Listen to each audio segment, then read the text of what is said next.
In a quiet African village, where the morning sun painted the sky in gold and the cocks crowed before dawn, there lived a humble farmer named Tolu and his beloved wife, Juliana. Their marriage was a beautiful one, full of laughter, prayers, and companionship. Yet, one thing was missing. Their home was silent. No playful cry of a child, no tiny feet running across the compound. Year after year, they prayed. They fasted. They hoped. But 5 years passed, and the silence of childlessness remained. The villagers began to whisper. Some mocked openly. Others pretended to greet Juliana warmly but laughed behind her back. "Oh, barren woman," they would murmur, "what use is a wife if her womb is like dry ground?" Even Tolu's family joined in. His relatives sneered, "If Tolu does not marry another wife, we will disown him. He needs a son to carry his name. Juliana is a disgrace." Tolu loved Juliana deeply. For 5 years, he resisted. But as the pressure grew heavier, Juliana herself broke down in tears one evening. She knelt before her husband, her wrapper soaked with dust, and whispered through sobs, "Tolu, please, marry another woman. If that will bring peace to our home, then let it be so." Tolu's heart shattered, but reluctantly, he agreed. Soon after, he married a second wife, Evelyn. Not long after, Evelyn bore him a daughter. The family rejoiced. Songs were sung. The compound was filled with the sound of jubilation. A few years later, she bore another child, again a girl. Meanwhile, Juliana kept her faith alive.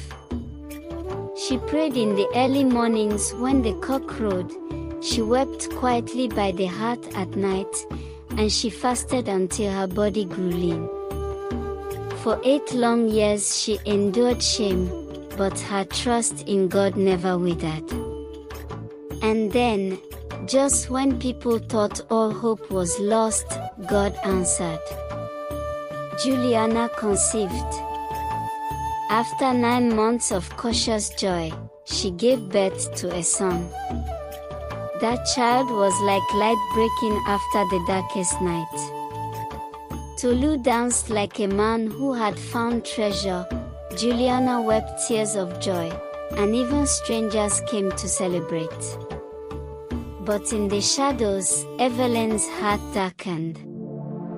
Though Tolu loved all his children equally, Evelyn feared the boy.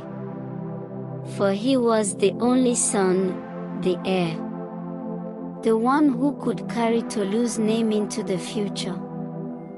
To Evelyn, the boy was not a child. He was a threat. From that day, Evelyn plotted in secret. Sometimes, she poisoned his food. Sometimes, she hid charms along his path. Sometimes, she whispered curses into the night wind. But every single time, God's unseen hand shielded the boy. He fell sick, but never unto death. He stumbled, but never fell. He was mocked, but never broken. And Juliana, his mother, never ceased praying over him. Every morning she laid her hands on his head and said, "My son, no weapon fashioned against you shall prosper. You are God's seed. You will live and not die." The boy grew into a brilliant child. In primary school, he topped his class. In secondary school, his teachers marveled at his discipline and intelligence. He was prayerful, hardworking, and humble. While Evelyn's daughters wandered around, gossiping, chasing men, and wasting time, he remained focused. Years passed, and he gained admission to the university. Life in the city was not easy. He sometimes went to lectures hungry. He wore the same shirt until the fabric thinned. Yet he never complained. His mother sold her finest wrappers, Tolu sold goats from the farm, all to sponsor him. At last, he graduated, not just with honors, but with a first-class degree. He became the pride of his parents, the hope of the entire family. But life did not unfold as expected. After graduation, he searched for work. First year, no job. Second year, rejection after rejection. He worked under the scorching sun, application letters clutched in his hands, but always returned with disappointment. People mocked him. So you went to university only to return and sell cassava? But instead of despairing, he returned to the farm. With his father, he tilled the land. They planted yams, maize, cassava. On market days, he carried baskets of tomatoes and vegetables to the roadside, calling out to travelers to buy. Sometimes, he baked bread in the small village bakery. Sometimes, he carried blocks at construction sites. He did whatever his hands could find to do, with dignity. Unknown to him, his delay was divine protection. For Evelyn, his stepmother, had already prepared rituals. She vowed that the day he secured a good job, she would strike him down. But God closed every door, shielding him. Meanwhile, Tolu grew weaker. His back bent, his chest rattled with cough, and his strength faded. He could no longer walk to the farm. He would sit under the shade of the mango tree, watching life pass slowly. Juliana cared for him. The boy massaged his legs after each day's work. And though frail, Tolu always smiled as he whispered, "My son, you are my strength. Even if I die today, I will die a happy man." But fate was turning. 1 year later, Evelyn fell seriously ill. Her body grew stiff. Her face twisted. One hand and leg became weak. A stroke had struck her. Her daughters panicked. They ran from hospital to hospital, from herbalist to herbalist. But no cure came. As Evelyn lay in torment, the boy's destiny shifted. In the second year after his graduation, a company in the city called him for an interview. He passed. Within 3 months, he was promoted. His salary doubled.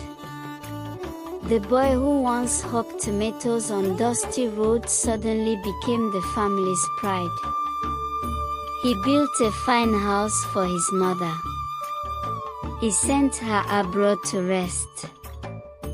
He gave his father proper medical care. And though Tolu remained weak, his heart was at peace. Meanwhile, Evelyn wasted away on her sickbed.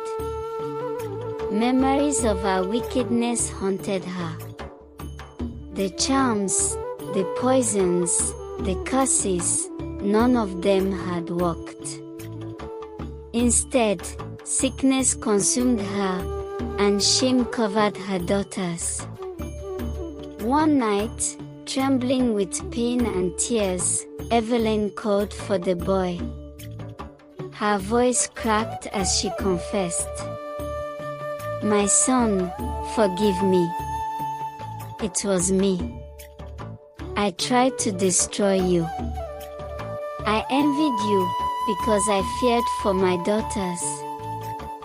But God fought for you. Forgive me, before I die." The boy's eyes filled with tears. He knelt by her bedside, held her frail hand, and whispered, "Mama, I forgive you. From my heart, I forgive you. May God have mercy on you." At that moment, Evelyn wept. For the first time in years, she found peace. And the villagers said, "The seed that God plants, no hand can uproot." Evelyn's daughters drifted into shameful lives. But the boy she tried to destroy rose like an eagle. He became a blessing to his parents, a light to the family, and proved that no man's hand can stop what God has ordained. Life may test us with delays, betrayals, and storms, but one truth stands unshaken: what God plants, no hand can uproot. Just as Juliana's tears turned into laughter, and her son rose from rejection to glory, your story too is still being written. Hold on, keep faith, and never forget, delay is not denial.